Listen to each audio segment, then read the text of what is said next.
Welcome everyone, and thank you for joining us today on this webinar on student safeguarding, promoting positive cultural change through prevention and response approaches within higher education. Before we get started, I just have a few notes for our attendees today. There is a chat box to the right-hand side of your screen, which you are welcome to use at any time or put questions in for our speakers in case we have time to answer these at the end, although we do have quite a busy agenda and are slightly limited on time. There will be a few polls throughout the event, but please be assured your answers are anonymous. Finally, for anyone who needs closed captioning, there is a CC button to the top right of the screen, which will enable captions. This webinar is also being recorded, and we will be sharing the recording soon after the event, which will also have captions enabled. If anyone needs any help or has any technical trouble throughout the event, please privately message Emily Viganola or email epigeum@oup.com. We also have one of our sales team on hand, so do also feel free to privately message Victoria Stoner at any time with any specific questions, or pop them into the Q&A for her to answer at the end if we have time. My name is Hannah, and I'm a marketing executive at Epigeum. Epigeum publishes online courses and programs for higher education institutions, and today we'll be discussing some of our support and wellbeing courses, mainly tackling harassment, consent matters, and responding to disclosures of sexual violence. You can find out more about these courses by downloading the flyer available in the handout section of this webinar, which you can find on the right-hand panel. Together, these three courses can form part of a wider, comprehensive prevention and response approach to all forms of hate and harassment. There is, as we know, an ever-increasing need for comprehensive prevention and response training. The UK Changing the Culture 2019 report highlighted the importance of expanding the approach to hate and harassment to include hate crime as well as sexual misconduct and harassment. Similarly, the Office for Students released a statement of expectations, providing a set of consistent recommendations for higher education institutions to support them in developing and implementing effective systems, policies, and processes to prevent and respond to incidents of harassment. While these examples are specific to the UK, and of course we have attendees from across Europe with us today, there are similar calls for actions and progress happening everywhere. Joining me today to discuss all of this and how higher education can best support their students through a comprehensive prevention and response approach are three brilliant speakers. So firstly, please welcome Alan Berkowitz, an independent consultant with over 25 years of experience, specialising in culture change, gender issues, ending men's violence, and fostering social justice. Alan is also a regular keynote speaker at national and international conferences, a co-founder of the Social Norms Approach, and the author of a book on Bystander Intervention Theory and Skills.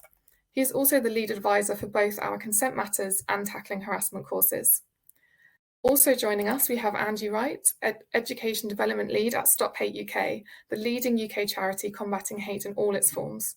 Angie has spent her career teaching in various contexts and developed training for people of all ages to raise awareness of hate crime and its effects. She is also the author of our Tackling Harassment course. And finally, please also welcome Graham Towl, Professor of Forensic Psychology and former Pro-Vice Chancellor of the Sexual Violence Task Force at Durham University. He is the co-author of 2 books on addressing sexual violence in higher education and is the lead advisor for our Responding to Disclosures of Sexual Violence course, which is soon to be published. So thank you all for joining us today, and thank you to our speakers for joining us for this webinar. We'll get started straight away because there is quite a lot to get through. So my first question for you is, how would you summarise what an effective and comprehensive prevention and response approach is? Our attendees should now see a poll appear on their screen, but Alan, I wonder if you could start for this one. Sure. So the good news is we know how to change behavior, and we have successful marketing campaigns, successful online courses, successful workshops. But all of these effective programs fade over time. We call that a rebound, so they don't last. We also know what not to do. We know that giving information doesn't work. People smoke cigarettes, but they know it's bad for them. We know telling people the law doesn't work. I drive over the speed limit, so I'm breaking the law. So the question is, how do we put together a package that produces long-term change in behavior? And that's what we're calling comprehensive prevention. So comprehensive prevention is the combination of different components that are mutually reinforcing. So maybe at your university, you have a lot of different things going on, and one person is using fear. One person is telling people about the law. One person is doing bystander intervention. It's not going to cohere. It's not mutually reinforcing and synergistic. If you grew up in a family with a number of adults, if they don't agree with each other, right, there's not consistency. So what we want to do is have multiple elements, which could include an online course, that give reinforcing messages that is sustained over time. So that means you really need to think of the big picture of your total institution, of what everyone is doing, and extend that over the 4 years of the student's experience, including other issues, because as we know, a lot of the drivers of hate crimes or harassment are the same drivers as sexual assault. So we need to think across issues and within issues and get all of ourselves on the same page using the same drivers of change. And if we do that, we believe we can be effective. And as we know from being here, that can certainly include online training, but not be limited to any one thing. Yeah, definitely. Angie, do you agree, disagree, have anything Yeah, else? I'd really echo what Alan says about having it sustainable, because there's never going to be a quick fix to any of these things. They're so embedded in people's experience and in their kind of mental framework. There's the embedded view of certain things just being normal and you have to put up with it. But there's also, some people have some very entrenched views, which take some shifting. And it's not going to happen, like Alan said, with just piling on information. So it does need to be varied, but it also does need to be long-term. There needs to be long-term strategy. And my view as well is that it needs to be from the grassroots upwards. So it needs to be right from the very beginning of university life for the students, but it also needs to go right through to postgrads and then up to lecturers and departmental leads and university leads. And it really does also need to be across departments so that the departments are working together. And it can be such a multifaceted approach. It can be online learning, but then why not harness the energy of the students and their passion for justice and equality, and create ambassador teams or task forces to keep that message alive throughout the year and throughout their education as well. Yeah, I think that's a great point about, finding ways to kind of keep that message alive. And actually, it's interesting what you were saying about making sure that training is available across all departments and areas of institutions, because I can see from the poll that 31% of our audience are saying that they have training that's only available to specific areas of their institution. So yeah, it feels like potentially there is room to kind of expand that, as you say, to really ensure it's being comprehensive. Graham, did you have anything kind of to add on this? Well, I mean, colleagues have covered a lot of territory, but I would add the open days are a great opportunity, for prospective students to hear about what we're doing around student safety. We talk about our research, we talk about our educational offer, but also increasingly the concerns about mental health and welfare for students and so on. And as part of that package, it seems to me mentioning, for example, that we have an online course about disclosures, or about tackling our problem with sexual violence is really important. And certainly when I've done that, that's been very well received by prospective students. They feel reassured that we're doing something. And I know that sometimes university communities have a concern, almost, well, let's not talk about it, because it'll put people off applying. All I can say is I'm not aware of any evidence in support of that whatsoever. In fact, the first year we did it, we had 1,000 more young women applying to come to Durham. I'm not saying there's a cause and effect relationship there, but what I am saying is there's not a shred of evidence it puts people off. Yeah, it's not a topic to be avoided, like you say. It's one that needs to be kind of encouraged to be spoken about and provide kind of training on. And I think you have all summed up what a comprehensive approach would look like very nicely. So my next question is, of course, what Epigene provides are online courses. So how can online courses play an effective role as part of a wider prevention and response approach? What kind of specifically could they offer as part of that approach? Angie, would you like to start with this one? Well, I think they're a good starting point, but I think there could be a danger of institutions thinking they've done it once it's done. So they're great starting points, maybe something to be revisited. A great way to reach thousands of students and staff in such big institutions. Obviously, that's always going to be a logistical issue. But I think they can be a really good starting point. And actually, they can be used to facilitate conversations and to foster that culture of openness and open conversations, which then hopefully will lead to a culture of accountability, whereby everybody recognises what harassment and hate are and sexual violence. They can see the signs of it and they know how to report it and what to do about it and how to support people who are experiencing it. So I think it's a great launch point for starting to embed that as the cultural norm across the whole institution. Yeah, definitely. Graham?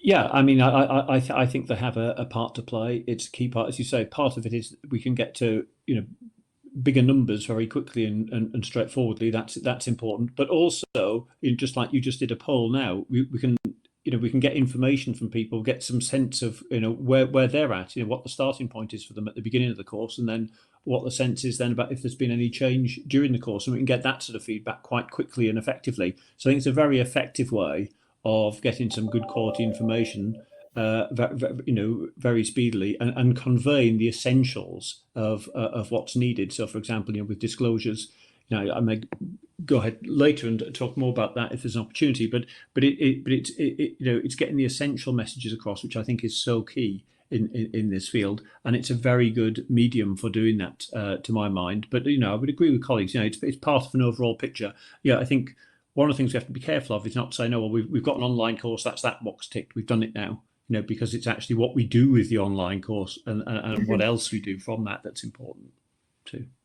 Yeah, definitely. I think something that we offer with some of our courses is extra materials and extra kind of learning activities that can go alongside that to facilitate blending them with other in-person activities slightly easier. Because like you say, it's not about having an online course and kind of assuming that that's the training done, but what they can do is facilitate that online safe space to begin that training and to further those discussions, like Angie and Graham have both said. Alan, I know you again also feel quite strongly that online courses shouldn't be just the only thing that institutions rely on. I know that you agree with that, don't you? Right. So just building on what Angie and Graham said, if it's the starting point, we need to think of it developmentally. So what comes next? So for example, let's say that in our course, we promote bystander intervention, that when you see something, you should do something. And I try something and maybe it doesn't work out so well. So where does that leave me? I might get discouraged. But if now I go to a workshop and we do role plays and we try different ways and someone says, well, Alan, maybe that didn't work, but what if you tried this? So just like we think of child development or we think of the curriculum developmentally, we need to think of prevention developmentally. And also building on what Graham said, I know that EpiGM is in the process of doing this. We can collect data in the courses that we can use in our other prevention efforts. So let's say we have a statistic that most students would respect someone who interrupted a hateful remark or a prejudicial remark. Now we know that 87% of our students respect someone who steps in. So now we can make a poster out of that. So rather than each piece of the puzzle being a standalone, segregated piece, we have them all linked together and extending over time. And then, as Graham said, we evaluate what we're doing and then we change it. So prevention is really a process. And it's not like you go to a conference, you see, oh, this is a great workshop, we're going to do that. Now we have a course, we're done. Maybe those two things don't even cohere. So I think we're all on the same page in terms of encouraging you all to think very big, very comprehensively, and think of it as your car. The gears have to mesh, right? So all the pieces have to fit together. Yeah, I think that's a great point you made about how different types of training can kind of make sense or connect more different types of people. So to offer a bit of everything is a really effective way of reaching everyone. And actually something that Alan has briefly touched on there is that our Consent Matters course offers a new service called EpiGM Insights, which is a reporting service. So if you want to know any more about that, then please do pop some questions in our chat or message Victoria, who'll be able to kind of speak to you more about that or email you properly with more information. But it is a very useful service, like Alan said, of finding how people are reacting to that program and the content within it. So looking at some of the theories behind our courses, which of course are created in collaboration with experts, such as our 3 wonderful speakers today. One of the key theories behind both our Tackling Harassment and Consent Matters courses is the social norms theory. So Alan, I was wondering if you could walk us through this and how it's used in those courses. Sure. So we know that we have a lot of influences on behavior. And as Angie said, a lot of these attitudes are very entrenched. So maybe there's family influences, there's cultural influences, but the strongest influence that is changeable is the influence of peers, my friends. So if we want to do something that changes something, we can't change something that happened in the past. Or maybe if we're talking about alcoholism, I'm at risk for alcoholism because my parents are alcoholic. We're not going to change that, but we're going to mitigate that. So the peer influence is the strongest. And what's interesting now, we have thousands of studies, including the UK, all the countries listening, all the issues, that people overestimate the negative and they underestimate the positive. So if somebody tells a racist joke and I don't like it, I think that nobody else is upset because they're not looking like they're upset. But if it was a cartoon, you would see most people are thinking, that was a terrible joke. Nobody else seems to mind. So we know this for almost everything. We know that students think other students are more sexually active than they really are. So we call that a misperception, that you don't have accurate information even about your closest friends. And when we tell the good news that most people respect someone who intervenes, most people try to make sure they have consent. Most people don't hold some of these prejudicial attitudes.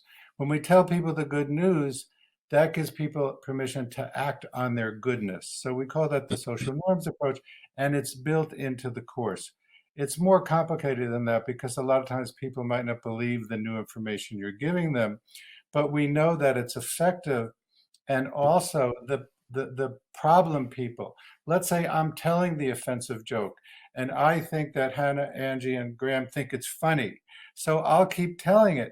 But as soon as they let me know that it isn't funny, I won't say the joke anymore. Even though I might believe it, I'll inhibit myself. So correcting misperceptions not only encourages people to do the right thing who have that inclination, it inhibits people from doing the wrong thing. And as Hannah said, this is built into the courses. And this is an example of something then you would continue throughout the year. You would be doing other forms of norms correction, maybe in small groups or maybe in media campaigns. So you're continuing the theme in a developmental way throughout the student's experience that has, let's say, gotten off to a good start in the course. Yes, no, that was great. Thank you, Alan. And I hope that our attendees can see that there are some, really interesting kind of current and very prevalent theories going into these courses, which, as Alan said, can then serve to kind of be integrated more with further training and development programs on prevention and response. So looking ahead now to kind of all areas of what prevention and response entails, many, if not all, higher education institutions already have reporting systems in place. But what actually constitutes an effective reporting system? And can training on hate and harassment, such as student-facing courses and modules like the ones that Epigeum provide, can they support this in any way? You should also see a poll appear on your screen now about reporting systems. But Angie, I wonder if you could start answering this question on what does constitute an effective reporting system? Well, to be effective, people need to know about it. So first of all, people just have to have the information that they can access the reporting. I mean, I've spoken to a few people in my work when I've been talking about hate crime prevention, and I've said, have you used report and support, or do you know about it? And I've asked students and I've asked staff, and quite often the answer is no, they don't know. So the first thing I think is to make it known that the system is there. But the system itself needs to be very accessible. It needs to be accessible 24 hours a day. And the work I do is with a charity that does actually run a helpline. And it's responding to a recommendation from the McPherson report after the investigation into Stephen Lawrence's death, his murder. where the recommendation that came out of that investigation was that reporting should be available 24 hours a day, 365 days a year. So it does need to be accessible, and we're lucky these days. We do have the internet, so quite often reporting systems at universities will be internet based, where you can put a report in and there will be somebody who will respond at some point should you require it. But that response as well needs to be appropriate. It needs to be swift.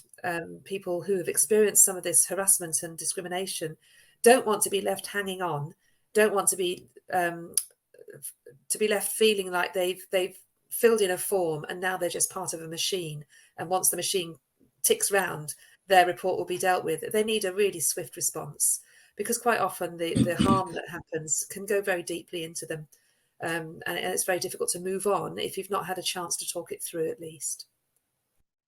Yeah, definitely. And I know that something that's come up before about report and support is, sometimes there is a requirement for hate or harassment to be categorized into something very specific. And, it does, like you say, does not help the kind of effectiveness of that system necessarily to force someone to categorize what they've experienced in that way. So it's kind of interesting to consider how else those reporting systems could perhaps be managed. Yeah, because categorizing them is fine, and it might help to get specialist support, but if we're looking at something, and my work is all around hate crime, to actually categorize something as a hate crime, anything could be a hate crime. A hate crime is something that crosses the criminal threshold. So if somebody punches you, that's an assault. But if they punch you with some epithet about your identity, maybe your color or your religion or disability, that can become a hate crime. And so to have hate crime on the list isn't always helpful. Maybe supplementary questions, if it's been a sexual assault or any physical assault, maybe a supplementary question, do you believe this was done because of your identity, would just help then to make sure that hate crime is recognised. But I do still think it's the swiftness of response and the actual live person at the end of the process who is listening and believing and showing that they care, and that the person who's experienced this is not alone, and that not everybody believes the message that the perpetrator is putting out there.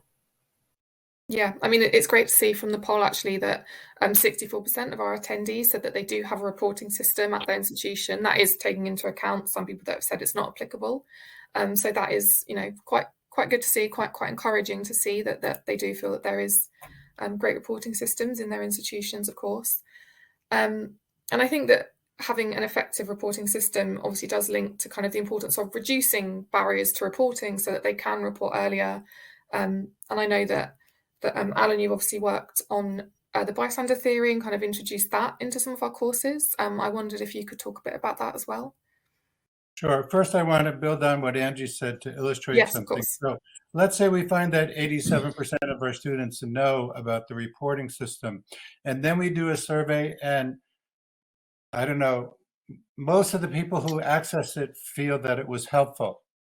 If you don't get good results, then you have to fix the system. But if the system is working, you could do a media campaign. Now you could have a poster saying 80% of Durham students know that this, and 90% who have used it feel good about it. So then we're increasing the familiarity by doing a media campaign. So I just want to add that comment. So bystander theory is very simple. A lot of times we see something and we want to do something and we don't know what to do, so we don't. So we feel bad after, because it's like, I should have said something, I should have stepped in. And there's many reasons why people don't step in that are, let's say, logical, like I don't want to get in the way of harm, I don't want to disrespect or embarrass someone. Maybe I don't think it's a problem because no one else seems concerned. So bystander intervention has two components: reducing the barriers, like there may be a safe way to step in that's respectful, maybe through distraction. Maybe if my friend is doing something inappropriate, I tell him that his car is being towed and I get him outside or whatever. So there's different things we can teach. And then we have to teach skills. Like maybe you could use humor. As I said, you could use distraction. Sometimes you might use confrontation. But bystander intervention involves teaching people that the barriers can be overcome and that there's a way to step in that is right for them. And that has to take into account cultural differences, personality differences. The situations are different. So we can't really say, you should do this. Why didn't you do X? But we can give you options, and then you feel better about yourself because there's a part of you that wanted to do something. Now that part of you is happier. And as we're saying, we could start this in an online course, but some of what I'm saying can't be done in an online course, which is why the online course is a good start. But as the three of us keep saying, you're not done when you do it, but you got a good start. If I may, Hannah, as well, I think Alan's, absolutely on it in terms of getting the message out there and doing that intervention. But I think as well, quite often bystanders can feel like the small thing that they feel they can do isn't ever going to be enough. But if you do something, it'll support the person who's at the targeted end.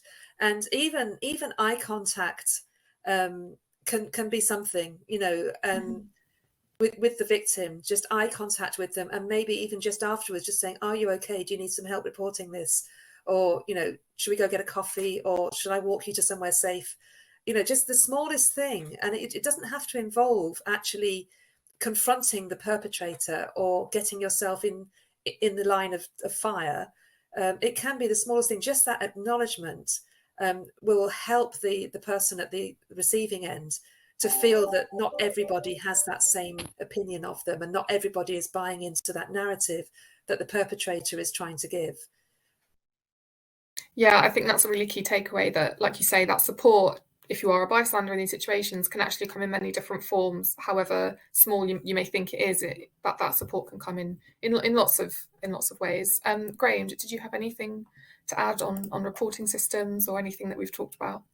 Yeah, well, with the reporting systems, I mean, I think they're just a key access point, basically. If we don't have reporting systems, we're not going to find out about this. So it's absolutely crucial that we have good reporting. I mean, without that, everything else seems to me to crumble away, So that seems very important to me. But I think one of the routine conflations in certainly the UK media is between prevalence and reporting rates.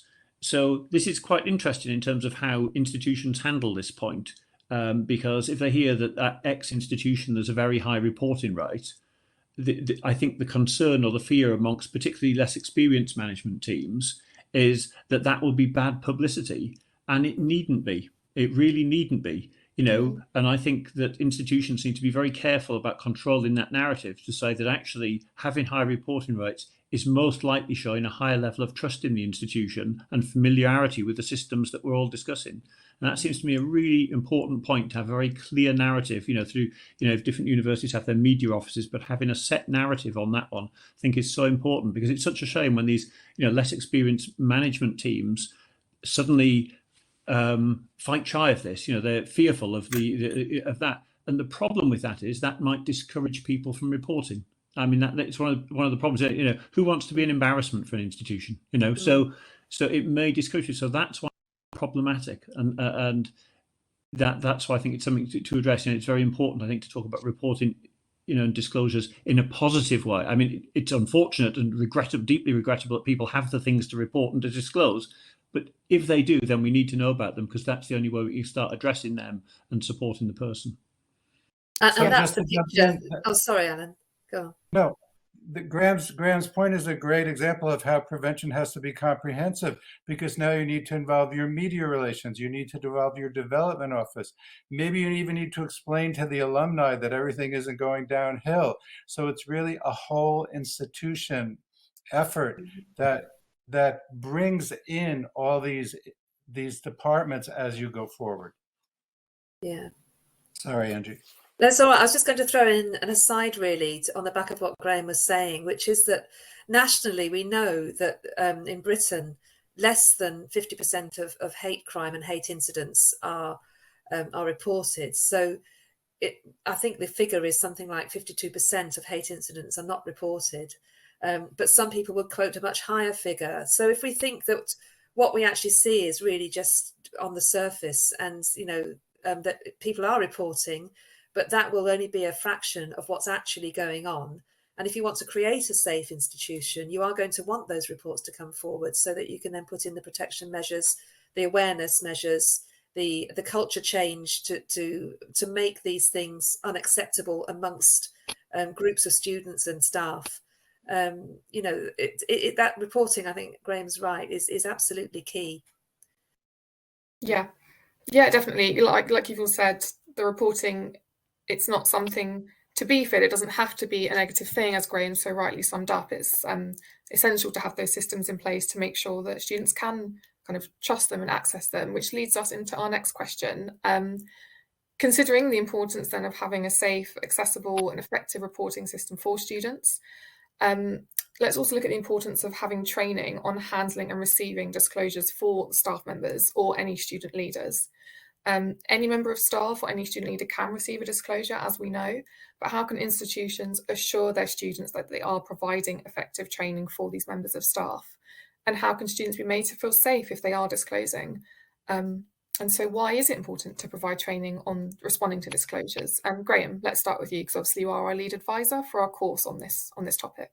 Okay, thanks, Hannah. Well, there's a number of elements to those questions, and for me, I think my starting point is, where are we now, and what does good look like? So where we are now, it seems to me, is we've got high prevalence levels. Most likely, we have high prevalence levels of, say, sexual violence at universities. That's the most likely position. But we have comparatively low reporting levels. So where we need to be, it seems to me, is low prevalence levels and high reporting levels. So that's the transition that we need. And that's important because it helps us see reporting rates in context, in perspective, because reporting rates in and of themselves don't tell us a great deal. They tell us something, certainly, but they don't tell us a great deal. They'll only tell us something more meaningful if we have a prevalence survey, because then we can look at what is the reporting level as a proportion of the overall prevalence at the particular institution. So that's how we start to measure potential progress in this area. You know, that hopefully that we'll be, if our prevention programs are doing what we'd intend, they're reducing the prevalence levels. But if our students trust us, our reporting levels, certainly as a proportion of those, are going up. I mean, hopefully in the very long run, even they would start to go down because the numbers are getting so low, and that would be great. But that's where we are now, and I think that would be the next step. You know, so I think the next step, given where we are now, would be to get higher reporting levels, but hopefully underlying lower prevalence levels. So then, I guess I look at what the components of that are. How do we access that? And as I mentioned before, the way to access that is through disclosures, to get disclosures from people. If we get disclosures from individuals, we're starting to find out a bit more about prevalence. We're starting to find out more about reporting. And the way in which we handle those disclosures seems to me to be crucial, because if we handle those disclosures well, an individual may tell us more information or give us more information. But if we handle them badly, it won't just be that person in front of us that we're maybe putting off, you know, telling us more. It's everyone that they might speak to or interact with afterwards. They may then be someone who is, in a sense, the opposite of an ambassador for us. That they'll be saying, "Don't go and report to these guys. You know, this isn't a good experience." If, on the other hand, despite them having been subjected to sexual violence or whatever, but they still come away with a view that they have been respected and supported appropriately and believed, then that's what they're more likely going to be saying to other people, you know, despite those experiences. So it's really critical. Then I think there's different layers of disclosure. There's the initial layer of disclosure where someone simply says something's happened to them. Well, they might not specify what exactly has happened to them. They then might see what the reaction is first, and then they may or may not elaborate. And then I think there's the next stage, which is whether or not they disclose the name of an individual who has been responsible, for example, or if not the name, you know, that there's some level of specificity about who was responsible for what. So I think the first thing we need to offer everyone who comes forward and discloses is who is a student, any educational adjustments that they might need, because that seems to me to be part of our duty as educators, to make sure that their experiences are not going to unduly affect their education experience. I would hate to think someone dropped out of university, and I imagine people do drop out of university because of these experiences, but I'd hate to think that. So I think that's important. Second thing is about providing counselling, specialist counselling support for them. I think they can have all that, whether or not we go on, they name someone or we go on to investigate something or not, because they may not wish to. And keeping primacy with their decision making, respecting their own efficacy, their own decision making is really important, rather than to take that off them. And let's face it, in some way, by the nature of sexual misconduct or sexual abuse, they've had their agency taken away from them. So we don't want to be part of that, undermining that agency. So I think that's very important.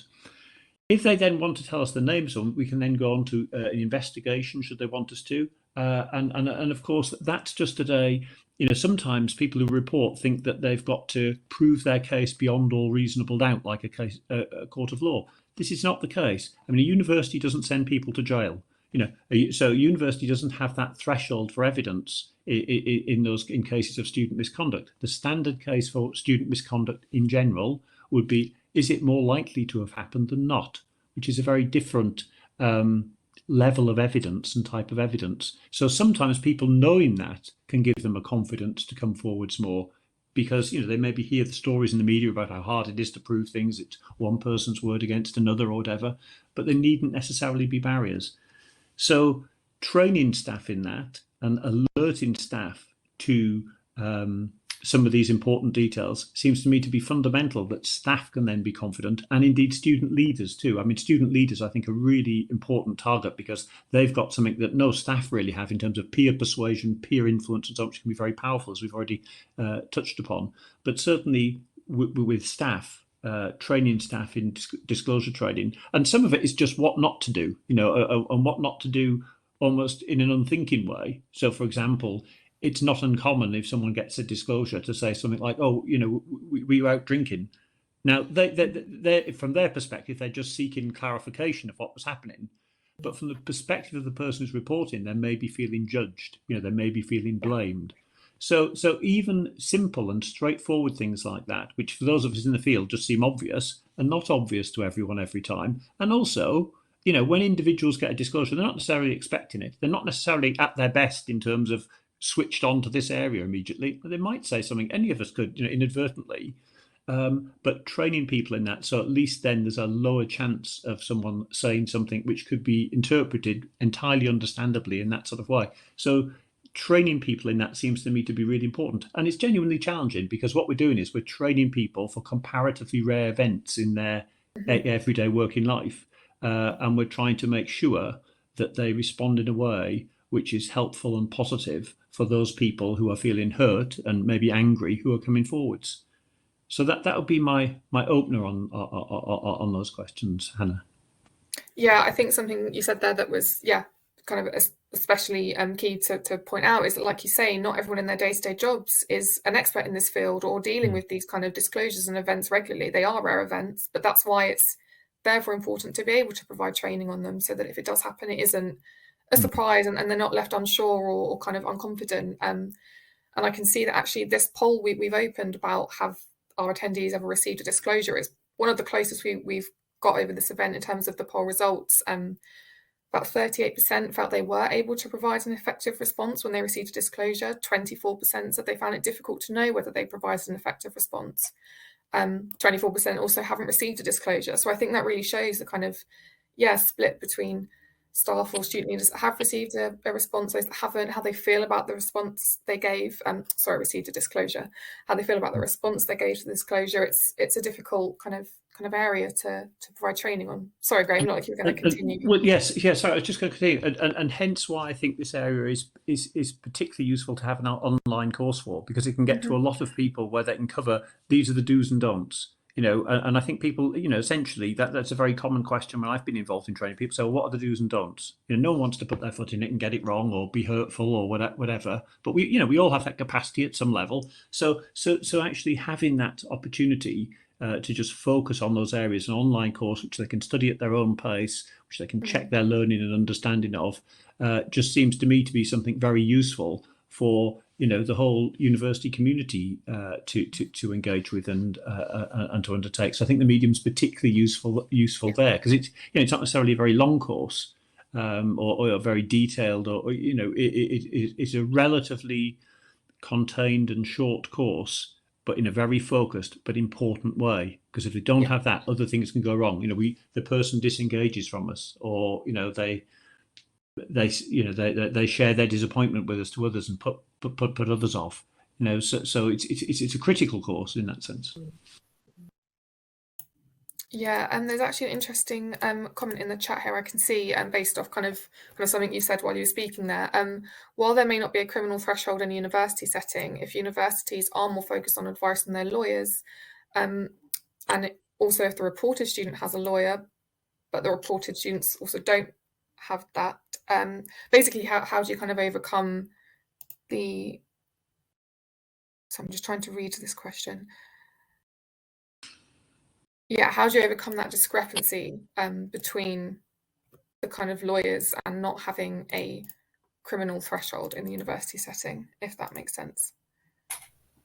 Well, in general, I think it does. Yes, in general, with student conduct, we wouldn't involve lawyers, and nor would those people involved. I mean, in the UK, that would be seen as unusual. I think there may well be cases of it, but that would be seen as unusual. It's just a matter of student conduct. So if someone was making a lot of noise at night in the corridor of an accommodation block, and we were to say, well, look, there's some sort of penalty for that in some way, it would be highly unlikely that there would be any lawyer involved in that. And the same with other areas of student misconduct. I think at times, and particularly for reported parties, if we go beyond the point of providing the basic counselling and support, and we go to the investigation level, which is what I'm taking the comment was about, then yes, the reported party may want to consult lawyers on that if they think there are implications for them, because for example, students could be removed from the university. Well, that's a serious matter. They may want to do that, but it wouldn't be the normative thing in the UK for disciplinary committees to have lawyers in the room. That's not the norm in the UK at all, really. Yeah, I can see some comments in the chat people saying that reported students have brought their lawyers to their internal investigation hearing, which I think is perhaps where the kind of conflict was around in the original question.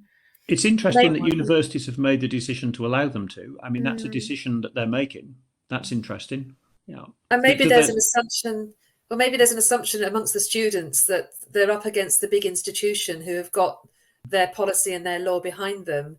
And as students, they don't feel as empowered, so therefore they want to get somebody to represent them. But that's why we need to provide counseling and support to the reported student as well, because the reported student is going through an emotionally traumatic experience. And even if in 95% of the cases the reported student did something, they may not understand what they did. So I think everything Graham said and Angela about providing support, we also provide support to the reported student. So maybe then they calm down a little and they realize, well, there's a process and it's fair, and I'll get to tell my story, and maybe I did something and I didn't realize it, and I'm sorry. There's people that have remorse, not everyone. So once again, a comprehensive system that covers all aspects is less likely to become lawyered up, even though it could happen. I think it is important. I think you make an excellent point there, Alan. It is important to make sure there is that support for the reported party, because, of course, I understand that the first thoughts are with the reporting party to think about counsel and support, but it's equally valid, it seems to me, to be providing that level of support for the reported party, because I think there is a I think it can be a difficult experience to be reported for something, and those individuals also sometimes need some adjustments too in view of that. And I think you're right. I think that may well be one of the secondary or knock-on effects that then people don't necessarily get lawyered up. But certainly that's not the general picture in the UK, but it sometimes does happen, certainly. But I think the key point is that anything can be legally challenged. If just about any decision that's made can be legally challenged in a conduct and discipline case. But that doesn't stop us from doing things, as long as we know that we're doing them in a proportionate, fair, and appropriate way, and following our own procedures and so on. Yeah, wow. Yeah, difficult kind of topic, this one on kind of responding, but just we've obviously taken a very wide kind of tangent on this discussion, but kind of Alan and Angie, just to circle back to the original questions, did either of you have anything else you wanted to add on kind of the importance of providing training for staff on responding to disclosures if they receive any, Yeah, Angie. I do think it is an important topic because, like you said earlier, you never know if you're going to get somebody disclosing something to you, and it may be something right at the end of a tutorial or the end of a lecture where somebody just says something to you as they're leaving, and asks if they can just have a bit of a chat with you, and then suddenly you're thrown into this world where you may not have had the experience before, but training's always really good because it gives you a chance to rehearse responses and to know how where the empathy has to lie, kind of thing, and also I think some of the principles of believing the first-hand account at the first instance is so important for the person that's reporting, because it validates their experience, and it helps them in the process of moving on from it. If when they do go to the staff, that member of staff takes it seriously and doesn't brush it under the carpet. There's no kind of, oh, he didn't mean to be racist, he's just joking. There's none of that going on. It's like, oh, you felt that was a racist comment. Let's sit down and talk about it.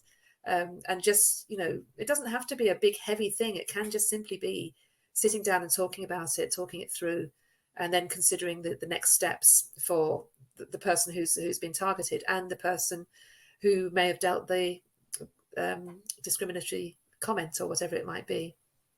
Yeah, I think that's an important point on like we were saying earlier, how kind of disclosures can come in many forms, so can responses. And I think that's where it's important to be able to provide that training on a kind of the core kind of types of responses and kind of how to kind of deal with that. Sorry, Alan, you were going to carry on. So I say, in addition to the response either supporting the healing or hindering the healing, there's an interesting thing in the research we call the spillover effect, which is, let's say you're trying to change A and you don't talk about B, but B gets better.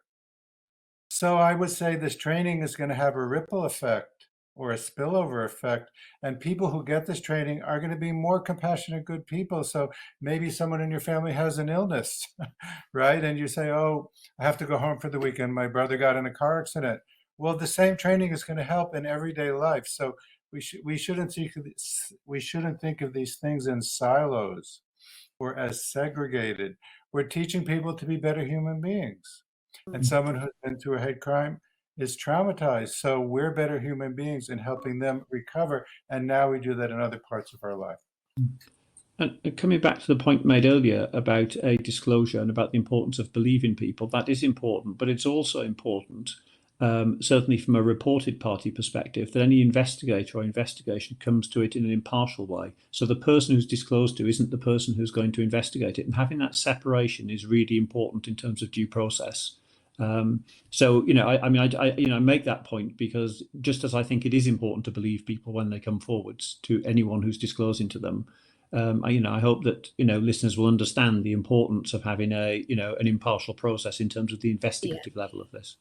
Yes, it's very much the first response, the sort of first aid response, really, isn't it, of instant care, and questions later if they need to follow. So it's certainly the way that hate crime processes work in our country, in Britain, and again comes out of the Macpherson inquiry, where Stephen Lawrence's family felt that they weren't believed when they said that it was a racist murder. And it blatantly was a racist murder, but the police chose not to investigate it that way at the beginning. And it took many years for that to actually come to light. And did a lot of damage to the family in terms of their self-esteem and their value in society, and obviously their memory of their son. Yeah. So, yeah, this is important. But I think that Macpherson definition now of effectively of hate crimes, of racism in particular, has been very powerful. Much hate crime it seems to me comes under racism very often in the UK, certainly as reported within universities. And I think that Macpherson definition has been really helpful for students to understand that, if they are experiencing it as racism, there's a fair chance it is. And I think that's an important part, because self-doubt is, it's not unusual that people have self-doubt. Well, is it just me? As Alan was alluding to earlier on, but actually, so I think, I mean, Andrew, I'm conscious you'll know far more about this than me, but I think that's one of the positive impacts of that, the so-called Macpherson definition of, say, racism. Yes, and I'm just typing that definition from memory into the chat so people can read it. So I'm doing it from memory, but I'm hoping I get it right. But yes, it is. It's a crucial part of how the police authorities deal with hate crime reports, and it's not just racism. It's transgender identity, sexual orientation, disability, and faith as well. So all those identity strands do come into it. But I'll just type that in. So I don't know if it'd be any helpful to anybody, but I'll just pop it in there. No, that sounds good, Angie. Thank you. So yes, it'll take me a while, so do please keep talking. Of course. Well, actually, that was kind of the last question we had planned, but we do have a few questions in the chat, and actually there's one that I think, Graham, you'll probably be able to, or maybe be the best person to answer this with, as you already work in a Durham University, of course, within a UK higher education institution. Is there a recommended team or person that report and support triage should sit with? Angie, you might also be able to help here, but I'm aware you're busy typing. I think it depends on the structure of universities. One of the strengths and weaknesses of universities is their distinctiveness. The way they're structured, can be different from institution to institution. So it's tricky to say. But I would imagine it would be in what I would broadly term the student support services function, because that's the person that the student who is coming forwards and making that report. If it was a staff case, then I would imagine it would be within the human resources element. Yes. No, that makes sense. Sorry, I've just realised that Angie, her screen has frozen. Let's see if we can bring her back on.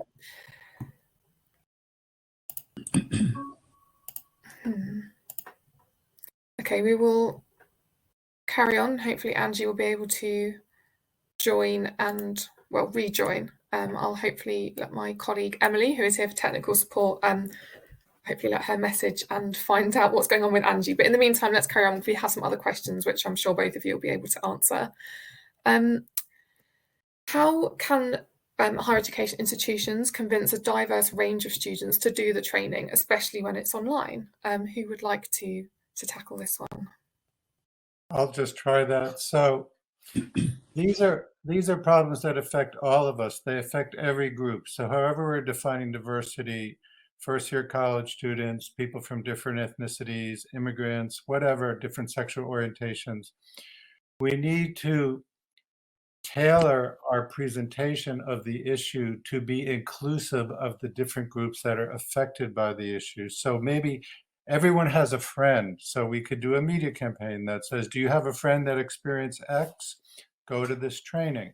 So we need to make sure that the way we talk about it is inclusive of the groups that are on campus, and that we don't talk about it in a way that people feel, well, that applies to them, not to me. So I think it's about how we go about doing the things that Graham is talking about in terms of presenting them to our students, because he's really outlining a very thorough, completely comprehensive approach. But now we need to market it so that everyone feels that it applies to them. And everyone probably has had a friend who experienced had an unwanted sexual experience, or who was subject to a prejudicial remark or a hate crime, et cetera, et cetera. So everyone's included, unfortunately. And I think in this area, we shouldn't underestimate the importance of leadership too. Leadership at the top of the institution. Traditionally, this is an area which has been largely put on the agenda by students, by student activists. That's what's pushed this in the UK on the agenda. It's not leadership teams, where leadership teams have stepped up to the plate, as it were. Some of them have done so very well and very positively, but others not so. And I think that's a real problem in the UK, that variability of response, and because they're all independent institutions, so they come to their own independent decisions about these areas. And some some will have leadership teams that are more switched on to this area than others. Unfortunately, I say unfortunately, I'm thinking of those that are not taking this work forward. I mean, fortunately, with those who are switched on, taking on the work, certainly. Are there any other questions in the chat there? Yes, we actually have another one. One of our audience members is interested in hearing your thoughts or experiences about making consent e-learning modules mandatory for students. Anyone want to take that one on? Yeah, I wouldn't make them mandatory. And this is a contested area. Some people argue that we should make them mandatory. They'll run the argument, well, wouldn't you make fire safety mandatory and other things that you'd make mandatory? So why would you not make this mandatory? What I would do is I would say it was a normative expectation that people would undertake the consent training. I mean, putting aside the irony of making a consent training course mandatory, which I think is quite important about how we do business. So in other words, we're not seeking their consent, we're telling them to do it. Putting aside that, which I don't think is good practice, I think that's at odds with what we're trying to say to them. But putting that aside, very practical level, we don't know what experiences people have had before they come to work with us, and making someone who's been subjected to sexual violence prior to coming to the course either have to come on the course even though they might not want to, or disclose to us even though they might not want to, I think is just plain wrong. And that's why I wouldn't be in favour of mandatory. But that said, I would imagine that most people most of the time would do it, and that would be the normative expectation, and I would fully anticipate that 90% of people were doing that. And then, there may be a few who decide not to do it because they're not interested or they don't want to do it. But I'd rather trade off that risk with the risk of harming anyone who might come to us with pre-existing issues that we would then either make and disclose or make and attend a course which potentially could re-traumatize or trigger them. Also, we can think about consent more broadly. So teaching people consent is about their intimate relationships with other people, which we want to be consenting. But if I understand consent, then I might notice a situation at a party and I realize that isn't okay because that person's too drunk. So we can also teach consent as a bystander way of thinking as well as about myself. That's one of my criticisms of what's happening in the US is we have all these big consent campaigns like consent is sexy and all this emphasis on consent. Great, but that's only about me. What about when I see someone else that's not having consent? So we can do both at the same time. Yeah, Angie, anything you wanted to kind of add on that, or? No, I think that's all very clear actually, and I do agree with Graham, particularly on the risk of re-traumatizing people. I mean, that's that opens up a whole other area that would then have to be followed through, and is not good safeguarding practice to be doing that kind of thing, is it? So I think student safeguarding has to be paramount, and that has to include consideration of past experience. But I can see the intuitive appeal. Sorry, Alan. No, we could give students, this is more work, but we could give students a choice of 3 courses. Like you could take a course on bystander intervention, you could take a course on response, and you could take a course on consent. And then the person that Graham is talking about who doesn't want to go through what they went through, maybe they'll take the bystander course. So we're lifting up the skills of everyone, but we're not forcing them into one area that might have personal ramifications. There's an interesting question I've just seen in the chat about what I would take to be something like restorative justice, saying that, look, is there a way of doing this without going to an investigation? And I think there may well be a place for that, for restorative justice, subject to both parties wanting that, but if only one person wants that, then it doesn't seem to me to be a good way forwards. But the idea of restorative justice is that people, and this is used within the broader criminal justice system in the UK, where there's an opportunity where someone has committed an offence of some kind, and the idea is that they meet with a person who is the victim of the victim survivor of that offence, and the victim survivor has an opportunity to say something about the impact of that offence on them, and the person who is the perpetrator has the opportunity then to reflect upon that and say how they've reflected upon the offence, what they've done, and hopefully would express some regret about that and would come away with a better understanding of the harm they've done to someone else, and thus would make it less likely they would do harm to others in view of that. Then the person who is the victim survivor is maybe feeling at least that there's been some positive impact, there's been some closure on it in that way, and some recognition of their hurt and their harm. But it's not for everyone, and I certainly wouldn't push someone down that route or otherwise. But it's certainly something that I would be happy to have a conversation about, and I think it would be worth exploring in university procedures and practices. And it also bypasses the lawyering up issue that we discussed earlier. So when it's appropriate, it's great. Yeah, actually, just to circle back to the question we had on making it mandatory, some of our team members are here and have just commented in the chat a couple of interesting points that I'll just read out. Obviously, our courses are available kind of worldwide, and actually we've found that some of institutions in Australia where they have made consent matters mandatory, when they've done it in consultation with their students, it's actually been quite well received. And we have some interesting case studies if anyone is interested in that.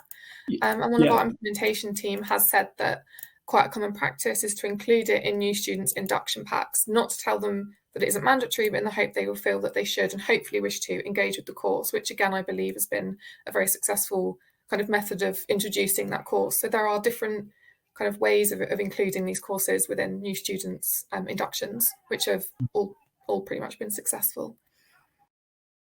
One of the things I would say, just potential point of caution, really, with consulting with students and then going ahead.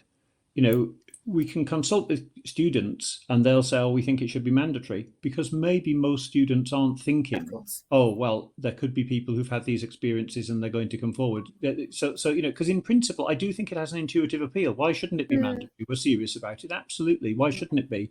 So, I wonder if those students who have been subjected to sexual violence before they've come to the university were consulted, because that's the group that it's going to affect in a sense. So I do think we have to be a little bit cautious with that. But I accept that there are different ways of doing this, and one of the comments there was saying about hoping that people will think that they do need to do it or should do it.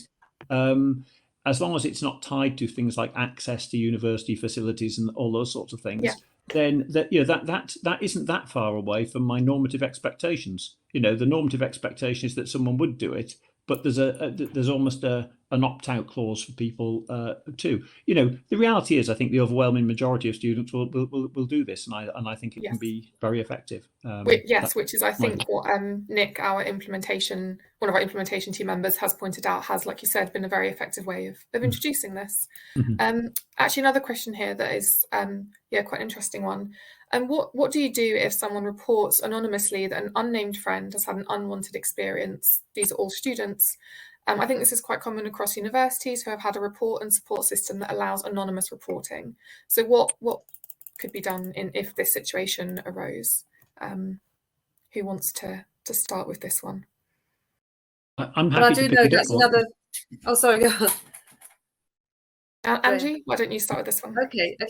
It's another principle from the Macpherson inquiry, actually, that it goes right back to that people can report not just to the police, because people don't always want to report to the police. There's all sorts of reasons that people don't want to report to the police, and they may feel the same way about authorities. They don't want to make themselves known to the authorities because of all sorts of things, concern about their academic progress or their standing within their department, all sorts of things, or just not wanting to be seen as somebody who's snitching. There's lots and lots of reasons that people want to remain anonymous, but they still feel driven to make a report because they see that there's something wrong that's happened. And if they're reporting anonymously, at Stop Hate UK, we have anonymous reporting as well. There are things that can be offered, so they can be pointed towards support agencies within the university or in the locality. They may be reporting a homophobic attack, in which case they can be signposted onto LGBTQI organisations who support people who have systems in place to reassure people about safety and maybe give some ideas of how how people can be helped to move on from what's happened to them. So it is difficult, but it's everybody's right to remain anonymous. The fact that they have come forward and put a report in is really commendable, and that is bystander action. And if at the end of that process, if they do actually end up engaging in a conversation, sometimes that will then elicit further information, and they will then develop confidence in the system and be able to give more information. And maybe that will include their personal details or the details not of the person that's done something, that's had something happen to them, but that the confidentiality will be reassuring, hopefully, as they go through the process, and that they will get more confidence in revealing more about it, so that resolution can be reached. I don't know if that's a bit of a garbled response, but that's... There's also an interesting option that some institutions give, which is, let's say you want to report me for making a homophobic remark, but you don't want anything to happen. So the system allows you to put my name somewhere anonymously, and you say, if somebody else reports Alan, I would like to know about it. So now when you come back to me and you say, we have another incident, and you say, oh, if they're willing to report, I'm willing to report. So all these ways we can make the system more friendly and help people overcome the thresholds that Angie's talking about that keep them from going another step. And that's been very effective, because sometimes the whole group comes forward because someone's a serial misbehavior, but they wouldn't come forward on their own. And it's not always... Go on, sorry, Graham. Yeah. Well, I was going to say, I think there's another element to it, that if we don't know, I mentioned before, there's different levels of disclosure. And if we're saying that someone knows that someone in a particular place was subjected to, say, sexual violence, one of the things that we can know is potentially if we know where that took place. And then what we can do is, let's suppose we're starting to get a pattern there that in a particular accommodation block or a particular area, we're getting a lot of reports. We can ratchet up our policies for those areas in a targeted way without needing to know the names of anyone necessarily. So in some ways, any information is good information in the sense that we can start to target that. Clearly, we can't target the individual perpetrator in that because we don't know their name. But what we can do is start to keep that database on where incidents are occurring across the organisation, and and there tend to be patterns to these sorts of things about where we would expect sexual violence to happen. There'll be location specific as well. So that's just another layer.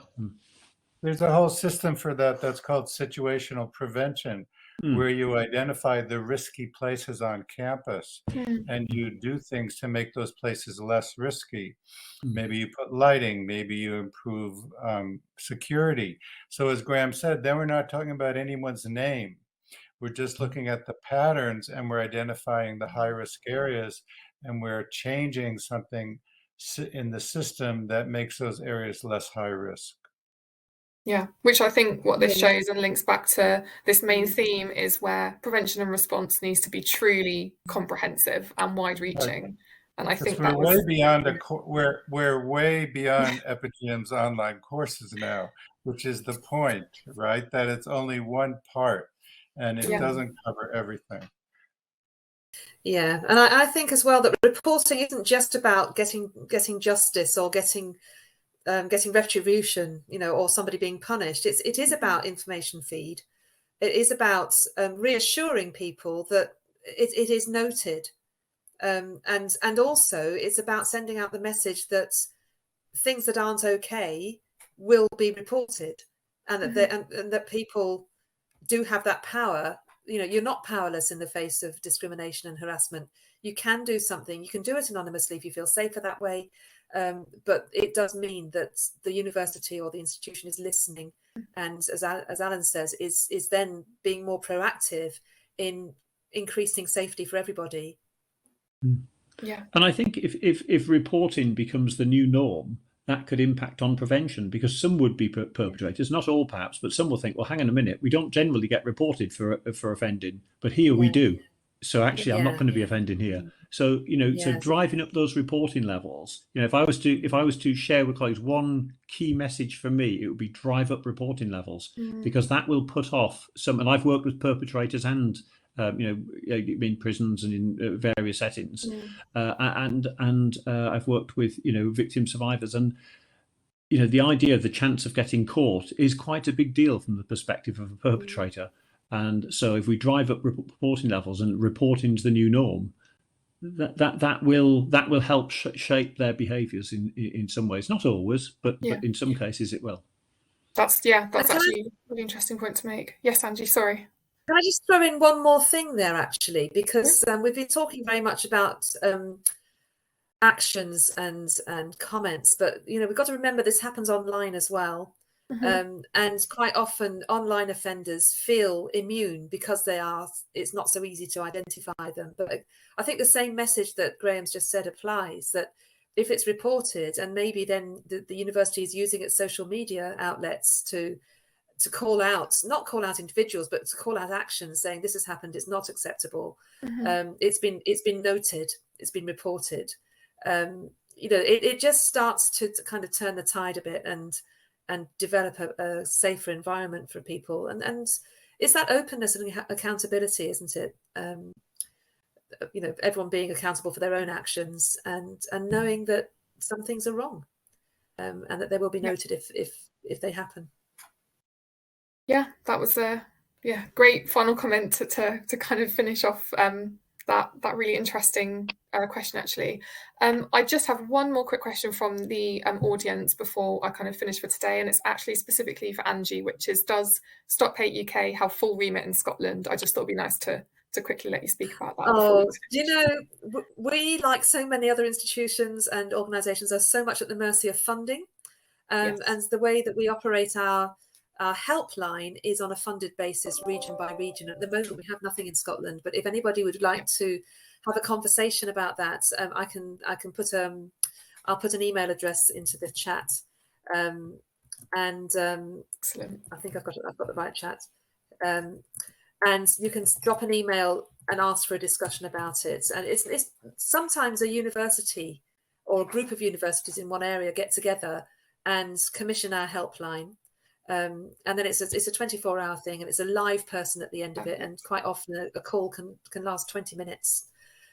So I've put that into the chat. I don't know if I've done that to everybody or just to the presenters. So if it's just no, that's gone to everybody. That's brilliant. Okay, good. Brilliant. Yes, if you want to have a conversation about that, do get in touch. And yes, it is a funding issue always for us, but we're always happy to discuss it. Well, that's it from us today. Thank you so much to our three speakers, Alan Berkowitz, Angie Wright and Graham Towl. It's been, a really fascinating discussion. I'm so glad we had time to answer these questions from our audience. Just going to, there we go, just uploaded a final slide with some contact information on there. So just to sum up, EPIGEUM's set of online courses can form part of your institution's comprehensive prevention and response approach to all kinds of hate and harassment, with the online format of these courses ensuring they are accessible and easy to implement across your whole institution. With modules aimed at students, student leaders and staff, they can support your institution, as we've discussed in this webinar, in reaching the entire university community to help promote wider positive cultural change. To find out more about tackling harassment, consent matters, and responding to disclosures of sexual violence, you can download the flyer available in the handout section of this webinar, head to our website, or contact Victoria Stoner via the email address you can see on the screen now, victoria.stoner@oup.com. There is also a special 25% discount on a 3-year subscription to any combination of these courses, which is an excellent value proposition for any institution that wants to offer its students and staff a holistic approach to training. I hope you've all found this webinar as interesting and fascinating as I have, and thank you again to our speakers. But that is it from us today, and hope everybody has a lovely evening or rest of your day. Thank you all. Thanks very much. Cheerio. Bye. Thank you. Bye-bye. Bye.